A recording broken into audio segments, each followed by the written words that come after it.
नैतिक शिक्षा की कक्षा के अंदर आप सभी बच्चों का स्वागत है।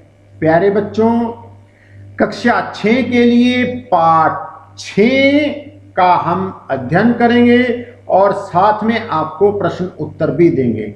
आपको अलग अलग भटने की आवश्यकता नहीं है, एक ही वीडियो के अंदर आपको पाठ अध्ययन भी मिलेगा और उसी के अंदर आपको प्रश्न उत्तर भी मिलेंगे। तो भक्तराज ध्रुव बहुत ही सुंदर स्टोरी है और आनंद भी आएगा आपको इस कहानी को पढ़ते हुए। तो प्यारे बच्चों, सबसे पहले आप क्रिस इन्फॉर्मेटिक को सब्सक्राइब कर लीजिए, फिर हम आगे चैप्टर को पढ़ते हैं। शुरू करते हैं। 5 वर्ष के बालक ध्रुव ने तपस्या तथा भक्ति के द्वारा भारत के इतिहास में ध्रुव तारे के समान अचल पद प्राप्त किया। उनकी कहानी है ये। ध्रुव एक बच्चे का नाम है। अब वो क्या कहानी है हम आपको आपकी पुस्तक के अंदर है, मैं वीडियो के माध्यम से भी आपको सुना रहा हूं। प्राचीन काल में उत्तानपाद नाम के एक बहुत बड़े राजा थे। एक राजा थे उत्तानपाद। उनकी 2 रानी थी। बड़ी रानी का नाम सुनीति था और छोटी रानी का नाम सुरुचि था। तो जो छोटी रानी थी वह बड़ी क्रूर थी, सुरुचि जिसे बोलते हैं, लेकिन गुस्से वाली थी और बुरे विचारों से ओत-प्रोत थी, लेकिन राजा उसे बहुत प्यार करते थे। दूसरी तरफ जो बड़ी रानी थी वह अच्छे कार्यों में सदा राजा के साथ साहस के साथ खड़ी रहती थी। ठीक है ना। अब इसके अंदर क्या कहा गया? छोटी रानी सुरुचि राजा को बहुत प्रिय थी। उसके मुख से निकले प्रत्येक शब्द को प्रमाण मानकर वे उसका पालन करते थे। सुरुचि अधीर स्वभाव की थी, घटिया स्वभाव जिसे बोलते हैं। छोटी छोटी बातों पर क्रोधित हो जाती थी। अधिक मोह के कारण राजा का उचित अनुचित विचार किए बिना उसकी सारी बातें मान लेते थे और उसकी गलत बातें और कार्यों का विरोध करने का साहस किसी में नहीं था। लेकिन दूसरी तरफ सुनीति का स्वभाव कैसा था? धीर और गंभीर थी। सुरुचि के कठोर व्यवहार के सामने वह अपने आप को असमर्थ पाती थी। सुरुचि छोटी होने पर भी पट रानी बनी हुई थी। राजा के सारे कार्यों की बागडोर उसके हाथ में थी। दोनों रानियों के एक पुत्र था। बड़ी रानी का भी एक पुत्र था, छोटी रानी का भी एक पुत्र था। जो बड़ी रानी थी सुनीति, उसके पुत्र का नाम ध्रुव था। जो छोटी रानी थी सुरुचि, उसके पुत्र का नाम था उत्तम। रानी सुरुचि के वश में होने से राजा सुनीति का तिरस्कार करते थे, उसको बुरा भला कहते थे। पुत्र ध्रुव से उसके जो बड़ा बेटा था उसको भी वो प्यार नहीं करते थे। सुरुचि चाहती थी कि उसका जो छोटी रानी थी उसका बेटा उत्तम राज्य का अधिकारी बने, राजा बने। इसलिए वह ध्रुव को सुनीति के महल में नहीं रहने देती थी। उसे इस बात का डर था कि यदि वो महल में रहेगा तो राज्य की प्रजा यह कभी नहीं भूलेगी कि बड़ी रानी का बेटा उसका पुत्र है और उत्तराधिकारी है। अब परिणाम स्वरूप यह हुआ कि बड़ी रानी होते हुए भी सुनीति को शहर के बाहर साधारण लोगों की तरह जीवन व्यतीत करना पड़ता था। राजा कभी उसके घर नहीं जाते थे। एक दिन महाराज अपने राजभवन में थे तो जो रानी सुरुचि का पुत्र उनकी गोद में बैठा हुआ था। इतनी देर में वहां पर सुनीति का भी पुत्र आ गया, उनका बड़ा बेटा ध्रुव आ गया। घूमते घूमते वहां आ गया। उसने कहा कि मैं भी अपने पिता की गोद में बैठूंगा।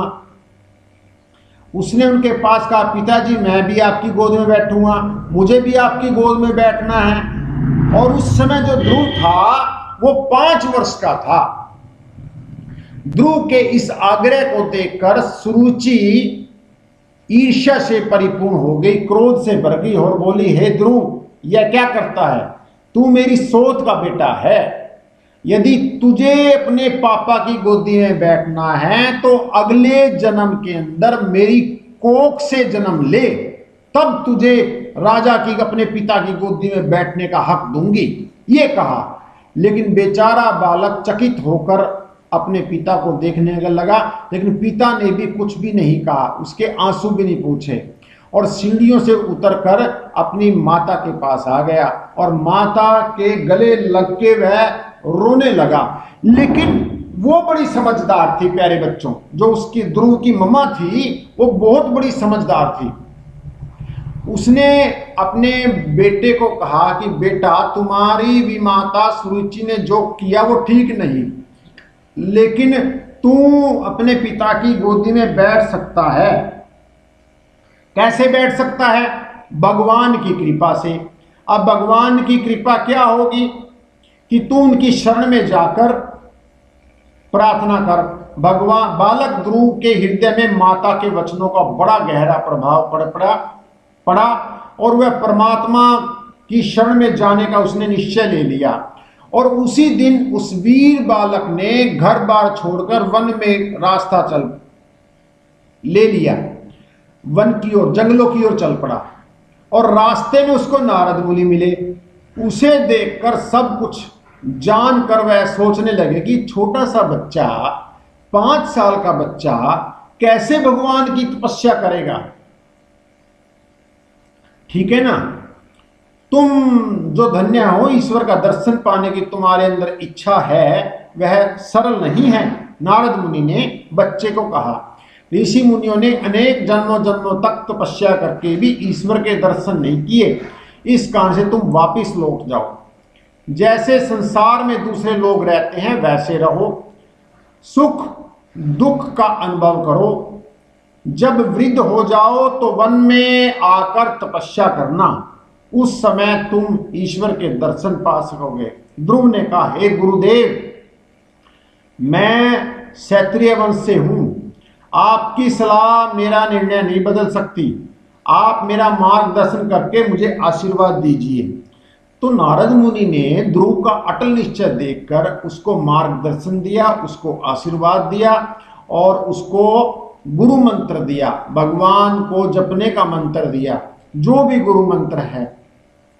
और वह अपनी थकान भूल गया और ईश्वर की दर्शन की तीव्र लालसा लेकर नारद जी के चरणों को स्पर्श करके वह मधुवन में जाकर तप करने लगा। और परमात्मा ने उसका तप से खुश होकर, उसकी पूजा से खुश होकर उसको दिव्य दर्शन दिए और उसने अपनी प्रतिज्ञा पूरी की। उधर ध्रुव के घर छोड़ने के बाद महाराज उत्तानपाद की भी आंखें खुली और वे अपने किए हुए पर पछताने लगे। ध्रुव की खोज की, उसका कोई पता नहीं चला। इसी बीच वहां नारद मुनि पहुंचे। नारद ने बताया कि राजन, तुमने जो गलती की है उसका परिणाम अच्छा होगा। प्रभु की कृपा से तुम्हारा पुत्र देवताओं में वंदनीय स्थान प्राप्त करेगा। अब तुम अपनी पत्नी सुनीति को महल में लाकर उसे आदर पूर्वक व्यवहार करो। अब ध्रुव जब प्रतिज्ञा पूरी हो गई, जब वह लौटा तो अपने मंत्रियों, राज्य के गणमान्य लोगों के साथ लेकर गाजे बाजे के साथ ध्रुव की अगवानी की। वो अपने राज्य में लेके आए। ध्रुव को देखते ही उन्होंने प्रेम पूर्वक अपने गले लगा लिया और आदर पूर्वक सुतेली मां सुरुचि के चरणों को स्पर्श किया, उसे ऊपर उठाकर आशीर्वाद दिया। उसकी मां सुनीति के आनंद की कोई सीमा नहीं रही। उत्तानपाद की आज्ञा अनुसार, मतलब जो राजा था उत्तानपाद, उसने अपनी आज्ञा से ध्रुव को राजसी हाथियों की गद्दी पर बैठाकर शोभा यात्रा निकाली गई। नागरिकों ने फूलों की वर्षा करी उन पर और आशीर्वाद दिए और फिर नगर में प्रवेश किया। महाराज ने अपना उत्तराधिकारी भी ध्रुव को बनाया, जो तप में, और उसके बाद वो तप करने के लिए, पूजा करने के लिए महाराज उत्तानपाद ध्रुव को राज्य देकर वनों में चले गए। ध्रुव का छोटा भाई उत्तम एक दिन शिकार खेलने करते हुए यक्षों के हाथों मारा गया। उसकी माता सुरुचि इस दुख को सहन न करते हुए एक जलते हुए जंगल में घुस गई। इस प्रकार वह भी मर गई। ठीक है ना। ध्रुव ने बहुत काल तक, बहुत समय तक शासन किया, न्यायपूर्वक शासन किया और बूढ़े होने पर अपने पुत्र को राजगद्दी पर बिठाकर बद्रिका आश्रम में तपस्या करने चले गए। अपनी अटल प्रतिज्ञा से ध्रुव इतने प्रसन्न हुए कि लोग कहते हैं उन्हीं के नाम पर आकाश में स्थित एक तारे का नाम ध्रुव तारा पड़ गया। क्योंकि बेटा उत्तर दिशा के कॉर्नर में आपको ध्रुव तारा नजर आता है, उसको ध्रुव बोलते हैं। वो सभी तारे अपना स्पेस चेंज करते हैं, लेकिन वो अपना जो स्थान है वो चेंज नहीं करता। अब इसके प्रश्न उत्तर आते हैं प्यारे बच्चों। खाली स्थान पूरे करने हैं, रिक्त स्थान पूरे करने हैं। ध्रुव के पिता का नाम डैश था, उत्तानपाद। ध्रुव की माता का नाम डैश था, सुनीति। ध्रुव की वी माता का नाम क्या था, सुरुचि। ध्रुव की माता का नाम सुनीति, ध्रुव की वी माता का नाम, जो उससे प्यार नहीं करती थी, गुस्सा करती थी, सुरुचि। सुरुचि के पुत्र का नाम उत्तम था। तप के लिए जाते हुए ध्रुव को कौन मिले, नारद मुनि मिले। सही उत्तर लिखो। राजा की बड़ी रानी का नाम डैश था। अब जो आपके पास दो ऑप्शन दिए हुए हैं, सुरुचि था या सुनीति था। बड़ी रानी का नाम सुनीति था। सुनीति के पुत्र का नाम ध्रुव था या उत्तम, ध्रुव था। गोद में ध्रुव को देखकर डैश रानी चिढ़ गई। छोटी रानी चिढ़ गई या बड़ी रानी चिढ़ गई, छोटी रानी चिढ़ गई। ध्रुव के वन जाने पर राजा को डैश हुई, खुशी हुई, प्रसन्नता हुई, चिंता हुई, चिंता हुई। तपस्या से ध्रुव ने डैश को प्रसन्न किया, परमात्मा को प्रसन्न किया या पिता को, परमात्मा को प्रसन्न किया। अब थर्ड प्रश्न है, किस घटना से ध्रुव को ध्रुव भक्त बना दिया। जब ध्रुव की वी माता सुरुचि ने कहा कि यदि पिता की गोद में बैठना है तो मेरी कोख से जन्म लेना, इस घटना से उसको ध्रुव भक्त बना दिया, क्योंकि वह उसके बाद पूजा करने के लिए वन में चला गया था। ध्रुव तारे का नामकरण कैसे हुआ। अपनी अटल प्रतिज्ञा से ध्रुव इतने प्रसन्न हुए कि उन्हीं के नाम पर आकाश में स्थित एक तारे का नाम ध्रुव तारा पड़ा। ये फोर्थ क्वेश्चन है, लास्ट एंड फाइनल क्वेश्चन इस चैप्टर के लिए। इस कथा से हमें क्या शिक्षा मिलती है। इस कथा से हमें यह शिक्षा मिलती है कि हम प्रभु की शरण में जाकर ही अच्छा इंसान बन सकते हैं और समस्त मनोकामनाओं को पूर्ण कर सकते हैं। तो क्या शिक्षा मिलती है इस कथा से। इस कथा से हमें यह शिक्षा मिलती है कि हम प्रभु की शरण में जाकर अच्छा इंसान बन सकते हैं और समस्त मनोकामनाओं को पूर्ण कर सकते हैं। तो यहां पर ये आपका पाठ 6 खत्म होता है। धन्यवाद बच्चों। हम आपके लिए बहुत मेहनत करते हैं, तो हमारी मेहनत का फल बस आप कैसे दोगे। आप चैनल को सब्सक्राइब करो, तो यही हमारी मेहनत का फल है। तो धन्यवाद बच्चों। आप सभी बच्चे को शुभ आशीर्वाद। आप हंसते रहें, आप खेलते रहें, आप मुस्कुराते रहें। आप अपने मम्मी पापा का नाम रोशन करो, आप देश का नाम रोशन करो, आप अपने समाज का रोशन करो। थैंक यू बच्चों। जय हिंद, जय भारत।